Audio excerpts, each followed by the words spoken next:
y que lo hagan desde el versículo 12 al 17, Santiago capítulo 1, desde el 12 al 17. Estaba leyendo la historia de que el mayor ataque que sufrió Estados Unidos a su inteligencia, no digo a la inteligencia de los americanos, sino a la base de inteligencia que tienen los americanos, la CIA, a su ejército de espías. El mayor ataque que sufrió, lo sufrió por medio de el que era jefe de contrainteligencia de la CIA. Él tenía la misión de buscar a otros espías y él era un espía de Rusia, de la Unión Soviética. Claro, ¿quién iba a sospechar de él? Nadie. Sufrió la CIA el mayor ataque jamás conocido. Y fue exitoso porque el enemigo estaba dentro de la CIA. Nadie podía imaginar que aquel hombre era realmente un espía. Y es que realmente el mayor enemigo muchas veces no está afuera, sino que está dentro. El mayor enemigo, el que nos cuesta más detectar, no está en lo que nos rodea. Somos nosotros mismos. Somos nosotros mismos. Un escritor ya de hace muchísimos años escribió que todo creyente debe recordar que aunque ya somos salvos, esa salvación no ha matado a nuestra carne y que ésta sigue viva y que ésta sigue tentándonos cada día. Todo hombre es tentado, todo creyente es tentado y tentado cada día. Y por eso tenemos que enfrentar la batalla de la tentación. Y tenemos un ejemplo en la palabra que es diáfano y claro. El mayor de los evangelistas que jamás ha habido después de Cristo, el apóstol Pablo, que llevó el evangelio por toda Europa prácticamente, escribió de su testimonio lo siguiente en Romanos capítulo 7, desde el versículo 14, Romanos 7, 14. Porque sabemos que la ley es espiritual, mas yo soy carnal, vendido al pecado. Porque lo que hago no lo entiendo, pues no hago lo que quiero, sino lo que aborrezco, eso hago. Y si lo que no quiero, esto hago, apruebo que la ley es buena. De manera que ya no soy yo quien hace aquello, sino el pecado que mora en mí. Y yo sé que en mí, esto es, en mi carne, no mora el bien. Porque el querer el bien está en mí, pero no el hacerlo. Porque no hago el bien que quiero, sino el mal que no quiero, eso hago. Y si hago lo que no quiero, ya no lo hago yo, sino el pecado que mora en mí. Así que queriendo yo hacer el bien, hallo esta ley. El mal está en mí. Porque según el hombre interior, me deleito en la ley de Dios, pero veo otra ley en mis miembros, que se rebela contra la ley de mi mente y que me lleva cautivo a la ley del pecado que está en mis miembros. Miserable de mí, ¿quién me librará de este cuerpo de muerte? Gracias doy a Dios por Jesucristo, Señor nuestro. Así que yo mismo con la mente sirvo a la ley de Dios, mas con la carne a la ley del pecado. Esa es la experiencia de Pablo, el mayor evangelista después de Cristo, un apóstol ejemplar que dijo: imítenme a mí como yo imito a Cristo.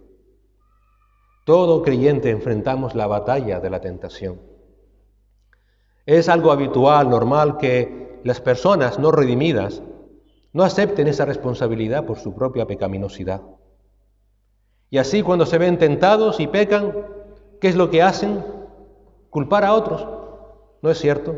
Culpan a otros de su pecado, culpan a otros de lo que ha sucedido en su vida. Los niños, todos los padres que están aquí, y que también hemos sido niños. ¿Qué hace un niño cuando empieza a tener conciencia? Cuando el padre regaña a ese niño, ¿qué es lo que dice ese niño de forma automática? Yo no fui, yo no lo hice, no fue mi culpa. Esa actitud no cambia con el tiempo. Las personas no redimidas siguen actuando como pequeños niños. Continúan haciendo de adultos y diciendo de adultos: yo no fui, yo no lo hice, no fue mi culpa. Santiago en el texto de esta mañana nos va a mostrar que la manera en que el creyente enfrente la tentación será una marca de la legitimidad o no de su fe. En semanas anteriores hemos visto en los versículos del 2 al 11 que la manera en la que el creyente enfrenta las pruebas y cómo responde a ella van a ser una evidencia de si nuestra fe es una fe genuina o no. Y ahora del versículo 12 al 17, Santiago escribe para que sepamos en la manera en que enfrentamos la tentación también nos va a demostrar si nuestra fe es una fe genuina o no. Dependiendo de cómo respondas cuando eres tentado, dependiendo de a quién culpes de esa tentación, de ese pecado, te mostrará realmente si tu fe es una fe salvadora o no. Y Santiago nos va a dar 4 principios para verificar esa fe. Versículo 12, la fe genuina ama a Dios. Versículo 13, la fe genuina no culpa a Dios. Versículos 14 y 15, la fe genuina reconoce su pecaminosidad. Y versículos del 16 al 17, la fe genuina solo confía en la bondad de Dios. Oremos, Señor y Padre, ayúdanos, Señor, te suplicamos a examinar nuestra fe a través de tu palabra. Te damos las gracias, Señor, porque tú revelas en tu palabra tu plan de salvación y también nuestra condición para que vengamos a ti, Señor. Ayúdanos, por tanto, Padre, en esta mañana a que pongamos toda atención a tu palabra y que realmente, Señor, tú nos examines. Ayúdanos, Señor, a considerar realmente nuestra fe. Y si es una fe, Señor, que está batallando contra nuestra carne, como decía el apóstol Pablo, que aún mora en nosotros y que nos lleva al pecado, Señor. Ayúdanos, te suplicamos que tu Espíritu Santo nos llene de sabiduría, de inteligencia para poder entender y comprender tu palabra y también, Señor, que ponga en nosotros el querer y el hacer para ser obedientes a ella. Te lo rogamos en Cristo Jesús. Amén. Santiago 1, del 12 al 17, dice así la palabra del Señor. Bienaventurado el hombre que persevera bajo la prueba, porque una vez que ha sido aprobado, recibirá la corona de la vida que el Señor ha prometido a los que le aman.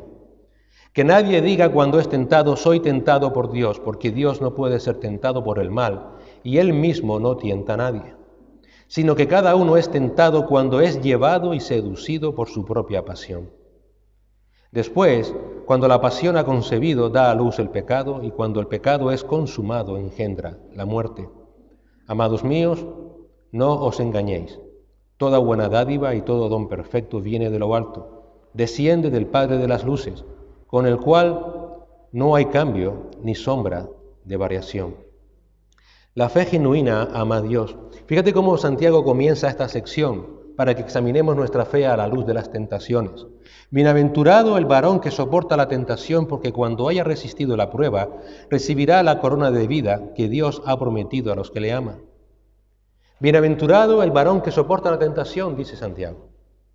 Aquí, yo he leído antes la versión de las Américas, pero en la versión que tienen ustedes de las 60, aparece una palabra nueva que hasta el momento Santiago no había usado. Esa palabra es tentación. Bienaventurado el varón que soporta la tentación. Realmente no es una palabra nueva, es un sinónimo de la palabra que hasta ahora Santiago ha usado para prueba. La palabra es la misma en griego, peirasmos, pero ahora se traduce como tentación. La diferencia es que entre prueba y tentación es que en cómo tú respondes a la prueba. Cómo responde tu fe a la prueba va a convertir la prueba o no en tentación. Si respondes a una prueba con obediencia, entonces vas a descubrir que tu fe es genuina. Pero si respondes ante la prueba con desobediencia, entonces esa prueba se va a convertir en tentación y ya eres preso de una tentación. Por tanto, toda prueba tiene el potencial de volverse tentación dependiendo de cuál va a ser nuestra respuesta. Así que en otras palabras, Santiago está diciendo, bienaventurado el varón que obedientemente soporta la prueba. ¿Por qué? Porque cuando la haya resistido recibirá la corona de vida que Dios ha prometido a los que le aman. A ese varón obediente, Santiago dice, es bienaventurado. Esa palabra bienaventurado significa literalmente feliz por su suerte, alguien afortunado. El creyente que responde ante la prueba con obediencia, la palabra le llama, es un hombre con suerte. Afortunado. ¿Y quién es ese hombre feliz, afortunado?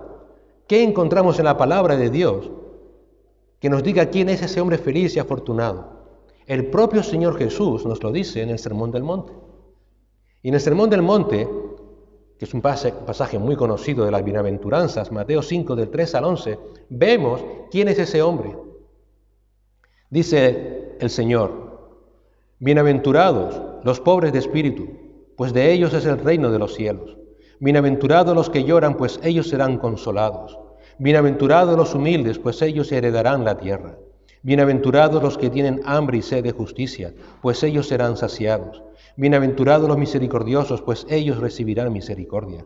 Bienaventurados los de limpio corazón, pues ellos verán a Dios.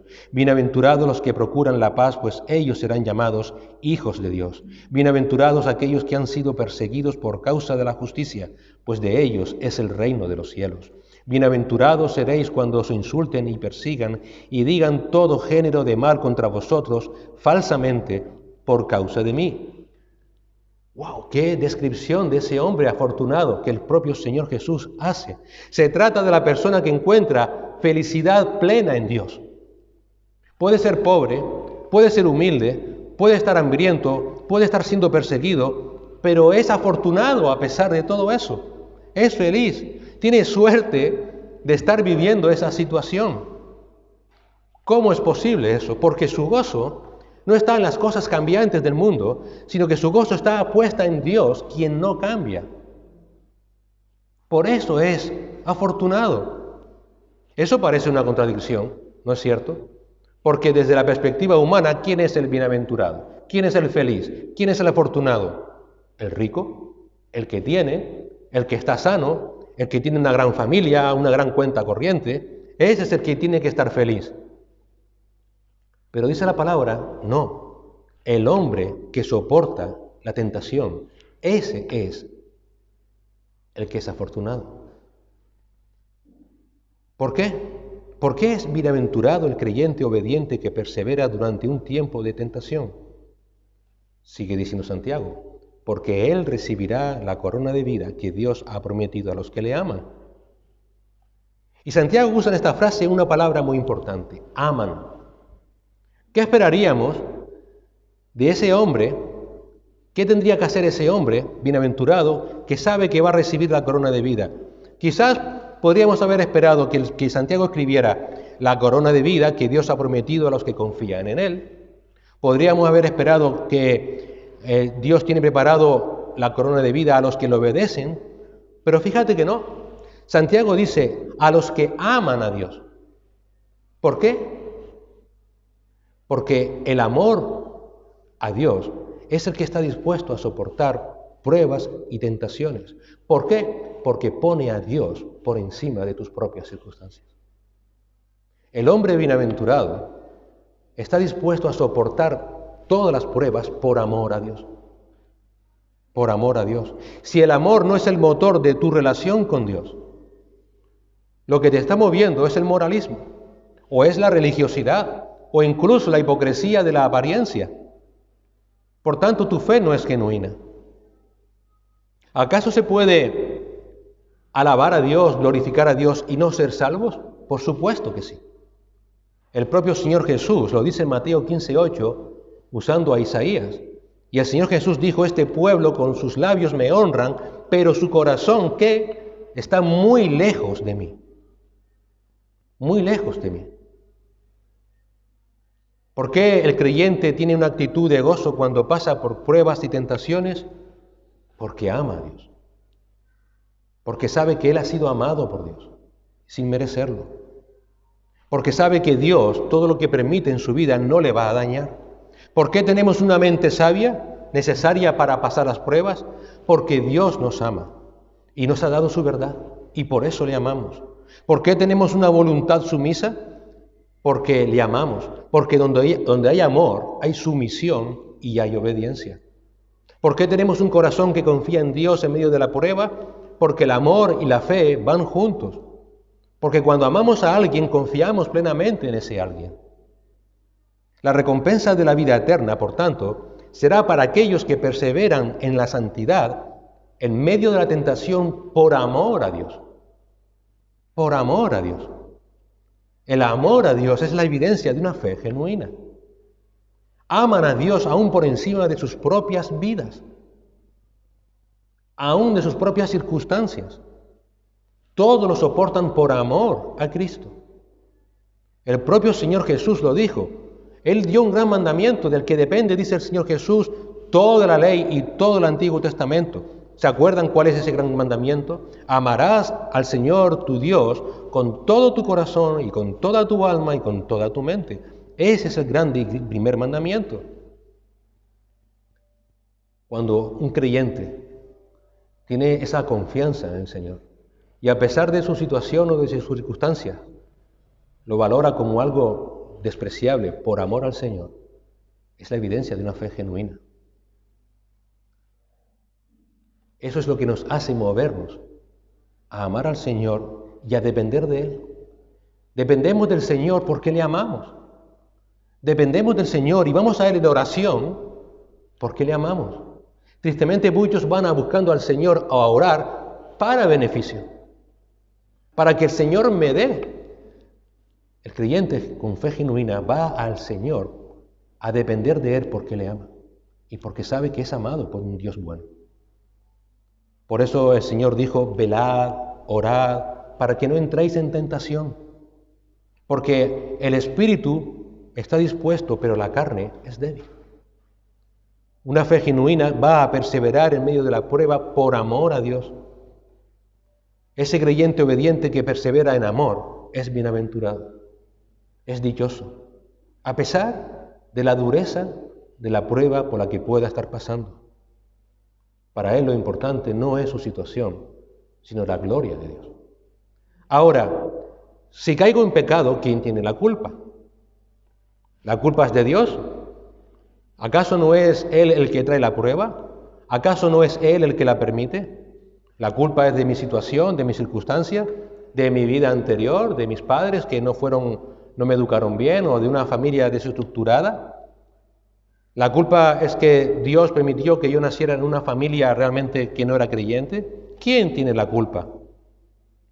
Si Dios trae las pruebas, entonces necesariamente si esa prueba se vuelve tentación, por tanto Dios es el responsable de esa tentación. Este es el tema central de este texto que tenemos delante. ¿Quién tiene la culpa en la tentación por el pecado? La fe genuina nunca culpará a Dios por ese pecado. Por esa razón, Santiago advierte a sus lectores que nunca deben culpar a Dios, sino entender la causa que ha surgido y el resultado de la tentación. Por eso, el segundo punto que nos da Santiago es la fe genuina nunca culpa a Dios de la tentación. Fíjate lo que dice en el versículo 13. Cuando alguno es tentado, no diga que es tentado de parte de Dios, porque Dios no puede ser tentado por el mal, ni Él tienta a nadie. La frase cuando alguno es tentado nos da evidencia de que todos vamos a sufrir tentaciones. Todos, en un momento u otro, todo ser humano va a sufrir una tentación. Todos los que estamos aquí creo que podemos dar evidencia de esta afirmación, ¿verdad? ¿Cuántas veces no hemos sido tentados? Toda persona es tentada. La tentación es la experiencia común a todo ser humano, se sea cristiano o se sea no cristiano. El apóstol Pablo dice en 1 Corintios 10:13, no os ha sobrevenido ninguna tentación que no sea común a los hombres. Es algo común a todo ser humano, creyentes y no creyentes. Es común porque está en la naturaleza del propio ser humano. Y por esa evidencia, Pablo manda al creyente, nunca digas que eres tentado por parte de Dios. Es una oración que está en presente imperativa activa, es decir, Santiago escribe esto porque había entre su audiencia creyentes que estaban acusando a Dios de sus pruebas, de sus tentaciones, de sus pecados. Había creyentes que a través de aquellas pruebas no estaban resistiendo y culpaban a Dios. Y Santiago dice y afirma de una manera en el original súper dura, deja de decir eso. Y es que culpar a Dios por nuestros pecados es algo más común de lo que imaginamos. ¿Por qué? Porque va en nuestro ADN pecaminoso. Porque igual que hemos heredado de Adán y de Eva el pecado, también hemos heredado el comportamiento de culpar a Dios por esos pecados. Recuerda cuando Adán y Eva cayeron, en Génesis 3. Ya lo vimos hace un tiempo, pero si quieres puedes recordarlo. Génesis 3, del 9 al 13, leemos en la palabra. Y el Señor Dios llamó al hombre y le dijo, ¿dónde estás? Ya Adán y Eva ya habían pecado. Y él respondió, te oí en el huerto y tuve miedo porque estaba desnudo y me escondí. Y Dios le dijo, ¿quién te ha hecho saber que estabas desnudo? ¿Has comido del árbol del cual te mandé que no comieras? Fíjate como aquí ya el Señor le da dos preguntas, dándole la oportunidad de que se arrepienta de lo que había hecho. Y el hombre respondió, la mujer que tú me diste por compañera me dio del árbol y yo comí. Entonces el Señor Dios dijo a la mujer, ¿qué es esto que has hecho? Le da una tercera oportunidad para que se arrepienta. La mujer respondió, la serpiente me engañó y yo comí. Soy una víctima, Señor. Mi marido, otra víctima. Y somos víctimas, ¿sabes de qué? De algo que tú creaste, la serpiente. Yo estaba en este huerto maravilloso y de pronto aparece una serpiente que tú creaste. Yo no tengo esa capacidad. Además, hablaba, fíjate, ¿quién puede hacer eso sino tú, Señor? ¿Qué estaban haciendo ellos? Culpando a Dios de su pecado. No culparon a la serpiente. No fue la culpable de la mujer, era Dios. Y así ha sido desde entonces. Dios me hizo con mi pecaminosidad, Dios me hizo con mis circunstancias, Dios me colocó en la situación en la que estoy, Dios me dio a este marido que es insoportable, Dios me dio a esta esposa que es inaguantable, Dios me dio este medio ambiente, Dios me creó con una enfermedad, Dios creó todo, Él creó el escenario perfecto para que yo peque. Todo lo que me rodea me ha llevado a pecar, no es mi culpa, es la de Dios. Todos somos tentados y todos pecamos, pero cuando culpamos de nuestros pecados, cuando culpamos a alguien por no perseverar, cuando culpamos a alguien por nuestras circunstancias, por nuestra debilidad, por nuestras propensiones, cuando culpamos al medio ambiente, a la sociedad que nos rodea, a nuestros amigos, a nuestras familias, a nuestra condición económica, cuando incluso culpamos de nuestros pecados al diablo, cuando estamos haciendo eso, estamos realmente culpando a Dios por nuestros pecados. Pero Santiago enfáticamente dice, no digas que eres tentado de parte de Dios. No es que realmente culpes directamente a Dios, pero cuando te quejas de cualquier cosa, y todo ha sido creado por Dios, te estás quejando de Dios, estás culpando a Dios. Y esa exhortación está prohibida para todo creyente. Nunca culpes a Dios. Nunca. Y de manera implícita y a la luz del contexto anterior, todo creyente con una fe genuina nunca lo va a hacer, porque todo creyente que pasa por la prueba con una actitud gozosa, con una voluntad dócil, con un corazón creyente, contentado en cualquiera sea su situación, soportándola por amor a Dios, nunca le va a culpar por su situación. Nunca. Nunca. Esa actitud de culpar a Dios, lo único que evidencia es una herejía propia de un corazón que no ha sido regenerado, porque no conoce a Dios, porque se niega a tener una relación con Él, porque busca de Dios nada más que recibir beneficios. No quiere conocer a Dios. Dice Santiago, porque hermanos, quiero que sepas una cosa, Dios no puede ser tentado por el mal, ni Él tienta a nadie. Eso es conocer a Dios. No puede ser tentado es una sola palabra, apeirastos, y significa literalmente sin experiencia en la maldad, incapaz de sufrir tentación, imposible de tentar. Así que literalmente Santiago afirma que Dios no tiene ninguna experiencia con la maldad. Por tanto, no puede cometer ninguna maldad, no es vulnerable a la maldad. Como dijo un comentarista, el mal no tiene manera alguna de penetrar en la naturaleza de Dios. Pero además, Santiago continúa y afirma, ni Él tienta a nadie. Literalmente, no puede incitar a nadie a la maldad.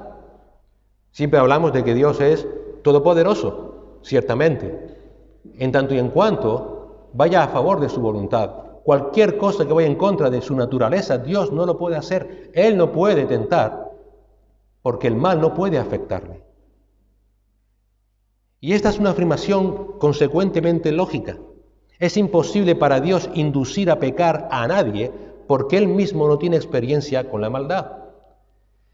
Les quiero anunciar que mañana vamos a empezar un curso para todos aquellos que quieran ser astronautas. Se lo voy a dar yo. Así que todos están invitados a venir. ¿Creen ustedes posibles que yo les pueda a ustedes hacer astronautas? ¿Por qué? Porque no soy astronauta. ¿Cómo podemos culpar a Dios de tentarme si Él no tiene experiencia con el mal? Es absurdo. Es lo que está diciendo Santiago. A Dios no le puede afectar el mal, por tanto, Él no puede incitar a nadie en algo que Él no puede llevar a cabo. Es imposible inducir a nadie. Para poder hacerlo, Él tendría que tener experiencia con la maldad. Pero Él es perfectamente puro, querido hermano. Él ni tan siquiera puede ver la maldad. Si ya no hacerla es que ni siquiera puede verla. Habacuc 1:13 dice, muy limpios son tus ojos para mirar el mal, para contemplar la opresión. Tus ojos son tan puros que ni tan siquiera puedes mirar el mal. La naturaleza del mal en sí mismo hace que para Dios sea imposible ser tentado, ni que Él pueda tentar a nadie. De poder hacerlo, dejaría de ser Dios e iría en contra de su propia naturaleza. Por lo tanto, no puede haber nada malo en todos los propósitos que Dios tiene dispuesto para sus hijos. Cualquier situación por la que tú vivas, cualquier prueba por la que el Señor te esté dejando pasar, no tiene un propósito para que tú peques, para hacerte ningún daño, ningún mal. Es imposible. Iría en contra de la naturaleza de Dios. Nada de lo que Dios permite en nuestras vidas tiene el propósito de que tú peques, de hacerte mal. Entonces, ¿de quién es la culpa? Porque yo peco. ¿Quién o qué nos atrae de manera tan fuerte al anzuelo de la tentación? ¿A quién podemos acusar de mi pecado? Hemos visto que no es Dios. Ya sé, Satanás. Él es el tentador. ¿No es cierto? Sí, a ver, Santiago se olvidó ponerlo aquí en tu carta. Sí, se fue una palabra inspirada, pero se olvidó. Ni siquiera Satanás es nombrado por Santiago. Hoy en día muchos creyentes dicen que Satanás me está tentando, es que Satanás. Satanás ni siquiera es nombrado. ¿Qué es lo que nos atrae al anzuelo de la tentación? ¿Qué nos atrae a la trampa? Tu propia naturaleza pecaminosa, tu propio deseo natural por el mal. Por eso, una fe genuina, cuando es probada y peca, reconoce su propia pecaminosidad, no está culpando a nadie. No le culpa a Dios, ni culpa a la gente que tiene a su alrededor, ni de las circunstancias. Es mi pecado. Por eso la fe genuina reconoce su propia pecaminosidad. Tercer punto, versículos 14 y 15. Sino que cada uno es tentado cuando de su propia concupiscencia es atraído y seducido. Entonces la concupiscencia, después que ha concebido, da a luz el pecado, y el pecado, siendo consumado, da a luz la muerte. Como dijo un eminente comentarista, el hombre no es pecador cuando comienza a pecar, sino que peca porque ya es pecador. El origen de la tentación no está afuera de ti, está en ti mismo. Mientras antes te des cuenta, mientras antes reconozca esa naturaleza tuya, antes te darás cuenta de todo lo que el Señor ha hecho por ti. Porque a pesar de ser como eres, a pesar de tu naturaleza pecaminosa, Dios quiso salvarte.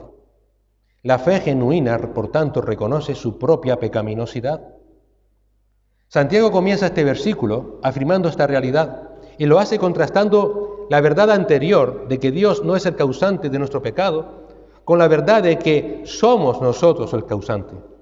Y empieza diciendo, sino que, es decir, viene a decir, si Dios no es el causante ni el origen de la tentación, por tanto, cada uno es tentado cuando de su propia concupiscencia es atraído y seducido.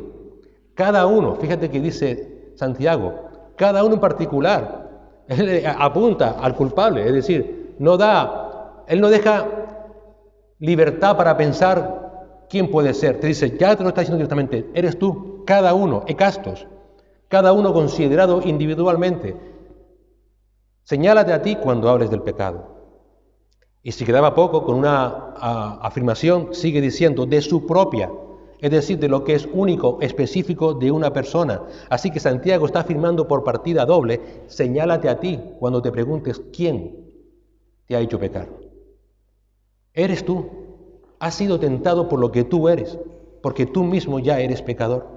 No hay nada en el exterior de tu persona que te haga ser pecador, que te haga pecar. ¿Eres un ser humano? Pues si lo eres, eres pecador. Y lo eres porque en ti hay deseos malvados. Tu propia concupiscencia, la palabra concupiscencia significa deseos malvados. Y Santiago usa un símil con la caza para que lo podamos entender, con la pesca. Y afirma que esta propia concupiscencia, esos propios malos deseos de cada cual, nos atraen y nos seducen. ¿Qué quiere decir eso? Bueno, que tú eres tu principal enemigo, nadie más. Tú imagínate que vas a pescar, dice Santiago, y para atraer el pez tienes que poner una carnada. Si pones solamente el anzuelo, el pescado pasa de ti. Tienes que poner una carnada. Y el pescado, cuando ve esa carnada, es atraído, es seducido, porque es comida gratis, no tengo que molestarme, y cuando pica se queda enganchado y ya está cogido. Tu principal enemigo eres tú, nadie más. ¿Recuerda lo que dice Jeremías 17:9? Que el corazón del hombre es ¿qué? Engañoso. ¿De qué hombre? De ti, no del que tienes a tu lado. No de tu esposo, no de tu esposa, no de tu hijo, no de tu corazón es engañoso. Nadie más. Y el propio Señor Jesús repite esas palabras en Mateo 15:19. Porque del corazón vienen los malos pensamientos, el homicidio, el adulterio, la inmoralidad sexual, el robo, el falso testimonio, la calumnia. ¿De dónde vienen? ¿De mi sociedad? Del corazón, de los malos pensamientos. Ahí está el problema. Culpar a quien te rodea es culpar a Dios. Y eso demuestra una fe que no es genuina, porque estás evadiendo tu propia responsabilidad. El problema está en que aunque hemos sido redimidos, aunque hemos recibido por parte del Señor y en Cristo una nueva naturaleza, todavía tenemos un enemigo dentro, nuestra propia pasión. Y como aquel espía de la CIA, si no somos capaces de darnos cuenta, nos estará haciendo mucho, mucho daño. Mientras más culpes a lo que te rodea y no te des cuenta de que tú eres tu principal problema, toda esa situación, todas las pruebas te van a hacer muchísimo daño. El problema está en ti, en tu propia pasión. No necesitas a Satanás, no necesitas a los demonios, no necesitas al mundo, solamente la pasión de tu carne para que peques, para que piques el anzuelo de la tentación. Entonces, sigue diciendo Santiago, esos malos deseos, después que ha concebido, da a luz el pecado, y el pecado siendo consumado, da a luz la muerte. Fíjate cómo ahora Santiago cambia la metáfora, y de la casa pasa al nacimiento humano. Y dice, entonces, es decir, por tanto, de manera consecuente, lógica e inevitable, después de que has sido atraído, después de que has sido seducido por tu propio deseo de satisfacción que mora en ti, en tu carne, esos malos deseos van a tener un hijo. ¿Cómo se llama ese hijo? Dice Santiago, pecado. Y ese pecado siendo consumado, es decir, según va creciendo, según se lleva a cabo, va a tener otro hijo. ¿Cómo se llama ese hijo? Muerte. Y esto es algo muy útil que Santiago aquí nos relata. Porque ¿cuántas veces has pensado cuándo comienza en ti el pecado? Muchas veces pensamos que en el momento en que yo actúo y cometo un pecado, entonces he pecado en ese momento. Es cuando voy a Cristo y le pido perdón, que es lo que debemos hacer. Pero realmente el pecado empezó ahí en ese momento en que yo ejecuté la acción. A veces consideramos el pecado como un acto solitario, o como una serie de actos o conductas que suceden en un momento puntual de mi vida, que se origina espontáneamente. Pero Dios nos está diciendo aquí que el pecado no es un acto espontáneo, sino que es el resultado de un proceso previo, un proceso que se está gestando con anterioridad. Y esto es muy importante entenderlo, porque nos va a ayudar a poder vivir en santidad como Dios nos demanda. Y fíjate el proceso, comienza con deseo, concupiscencia, es decir, comienza en nuestro corazón, comienza en nuestros sentimientos, es decir, sentimos que necesito algo que satisfaga ese deseo. Entonces ese deseo comienza a rondar por nuestros pensamientos, pensamos en ello, pensamos en cómo satisfacerlo, en cómo conseguirlos, en qué he de hacer para poder tenerlo. Ya ahí estamos mordiendo el anzuelo. Y poco a poco ese deseo va dando lugar a maquinaciones que nos llevan a intentar buscar la manera de satisfacer ese deseo. Y ahí empieza a concebir. Y lo que comenzó siendo un deseo, ahora es un derecho, ahora es una necesidad. ¿Tengo derecho a tener esto o tengo la necesidad de tener aquello otro? Y entonces, ¿qué comenzamos a hacer? Empezamos a justificar todas las acciones que empecemos a hacer para obtener ese deseo. Es justo que yo haga esto, es justo que yo haga aquello otro, porque es mi necesidad, es mi derecho.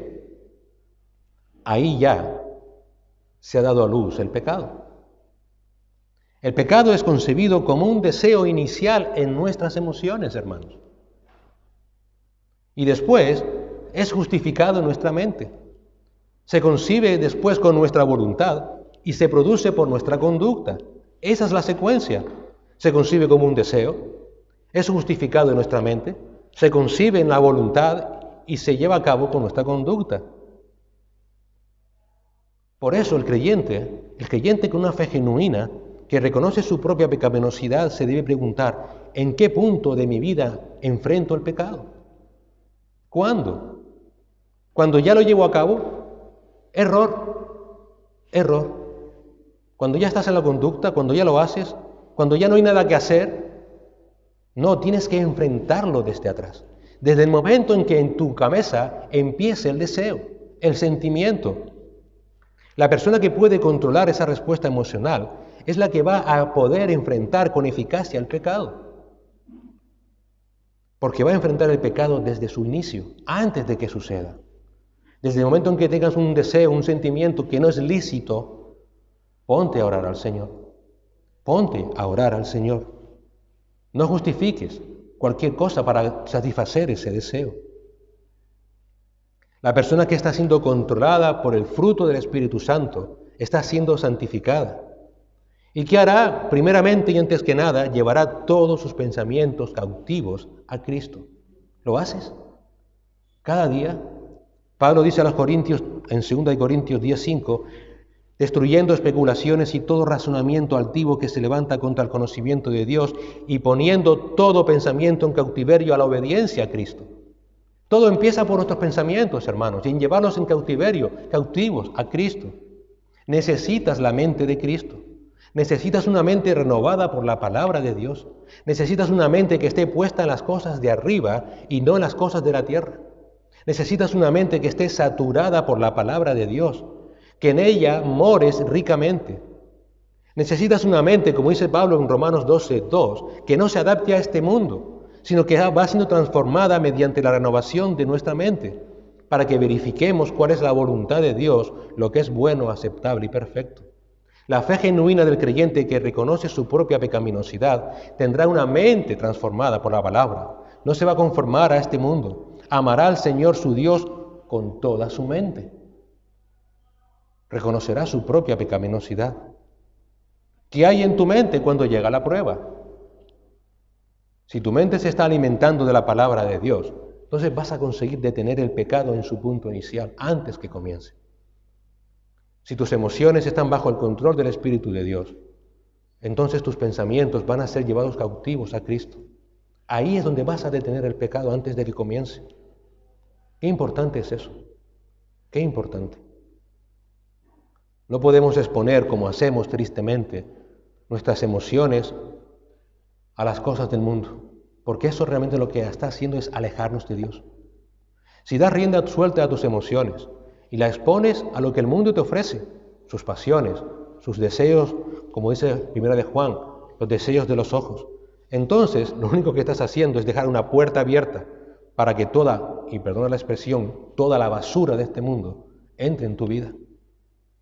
¿Cómo crees entonces que vas a impedir que esa pasión conciba pecado? No lo vas a poder impedir.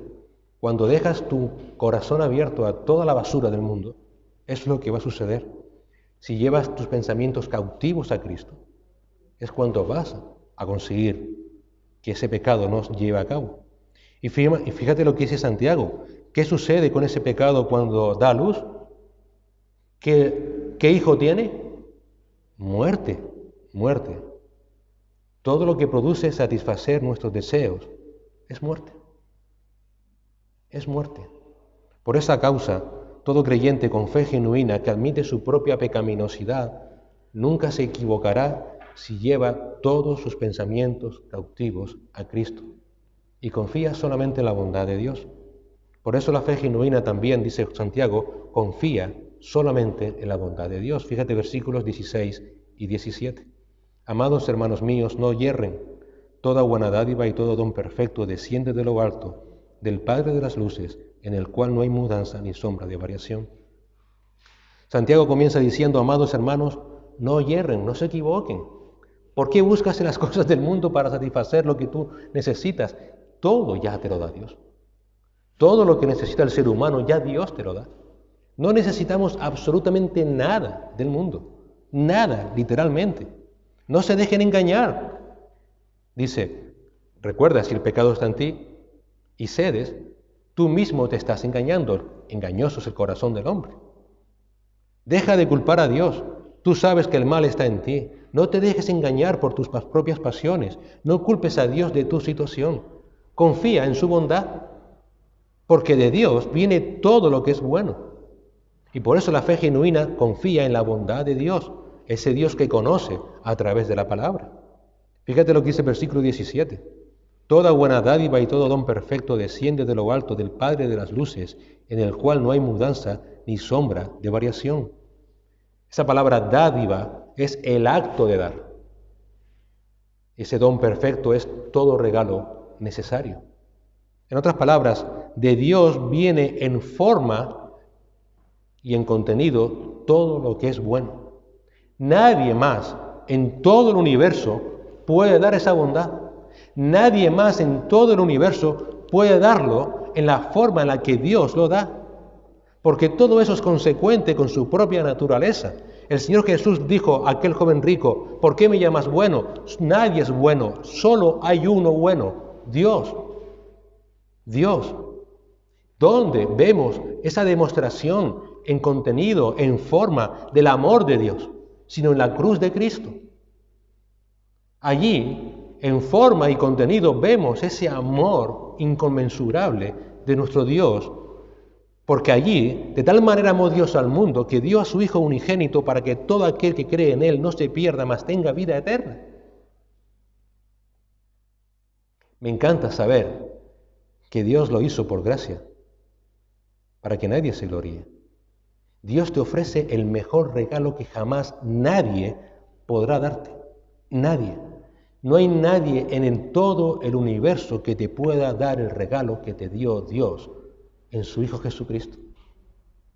Él lo dio para que, muerto en aquella cruz, pagara por los pecados de todos aquellos que ponen su fe en Él. Y lo resucitó para darnos la seguridad de que lo que hizo Cristo fue perfecto y que podemos descansar en esa obra. Cuando rechazas a Cristo, cuando rechazas a la cruz de Cristo, ¿sabes lo que estás rechazando? El mayor regalo que jamás nadie te va a poder hacer. La salvación de tus pecados, la salvación de la ira de Dios. Estás despreciando al único que te puede salvar de la muerte. Pero si te arrepientes, si crees en Jesucristo como tu Señor y Salvador, Dios, que es fiel y justo, te salvará. Querido hermano, examina tu fe. ¿Amas a Dios aún en medio de tus pruebas? ¿Reconoces que solo tú eres responsable de caer en la tentación? ¿O aún sigues culpando a Dios? ¿Confías en su bondad? ¿Has entendido lo que es la cruz de Cristo? ¿Has entendido lo que el Señor hizo en aquella cruz? Te mostró su carácter, bondadoso y misericordioso y compasivo. ¿Cómo es posible que quizás puedas seguir acusando a Dios de tu situación? ¿No dices que le amas? ¿Hasta dónde le amas? ¿Amas más tus circunstancias? De Dios no puede venir ni en forma ni en contenido nada malo. La cruz de Cristo lo pone en evidencia. Nada malo. Todo ser humano, en su naturaleza, es el que produce el pecado. Dios nunca. La naturaleza de Dios solamente es producir bien. Y todo lo que da Dios y que es bueno, no le falta nada. Es suficiente, es perfecto, abarca todo lo que necesitamos para esta vida, para esta piedad. Dios nos lo ha dado, absolutamente todo.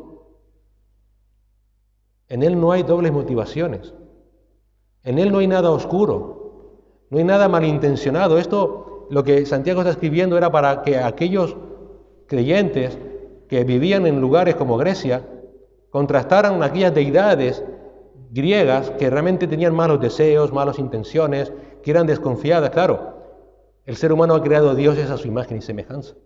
Dios no es así. En Él no hay nada oscuro, no hay ninguna mala intención. Él es el Padre de las luces, dice Santiago. En Él no hay tinieblas, no hay pecado, no hay engaños. Él nunca va a cambiar. Lo que Él dijo y Él hizo, lo sigue hoy ofreciendo y haciendo. Está en su palabra. En Él no hay mudanza ni sombra de variación. Él no hay días, no hay horas, no hay minutos ni segundos en el que Él no esté ofreciendo todas sus buenas dádivas, sus dones perfectos a todos aquellos de sus hijos que se lo pidan. Ni un instante. Nunca lo ha dejado de hacer. Nunca lo dejará de hacer. No hay días en los que Él no esté cuidando de cada uno de sus hijos, a pesar de que puedas, como David, estar pasando por un valle de muerte. Dios siempre sigue estando ahí. Siempre. Él nunca detiene de hacer el bien por sus hijos. Por esa razón, el creyente con la fe genuina ama a Dios, confía en Dios, descansa en Dios, sabe quién es Dios, conoce su carácter y espera en Él. Padre, qué verdad tan maravillosa y práctica tenemos, Señor, en tu palabra. Qué verdad tan básica hemos aprendido, Señor. Gracias te damos por tu fe, porque no es nuestra fe. Nuestra fe es genuina, Señor, porque tú eres genuino y no nosotros. Y gracias por ella, porque nos lleva a amarte, porque tú nos amaste primero, Señor. Gracias porque nos ayudas a conocernos, nos ayudas a examinarnos, Señor, y vemos la realidad de que somos pecadores. Perdónanos, Señor. Ayúdanos a que nuestra fe solo confíe en ti y en tu bondad, Señor. Que aunque pasemos como David por un valle de sombra, de muerte, solo tú eres nuestra confianza y en ti dependemos, Señor. Te damos muchísimas gracias por Cristo, nuestro Señor y Salvador.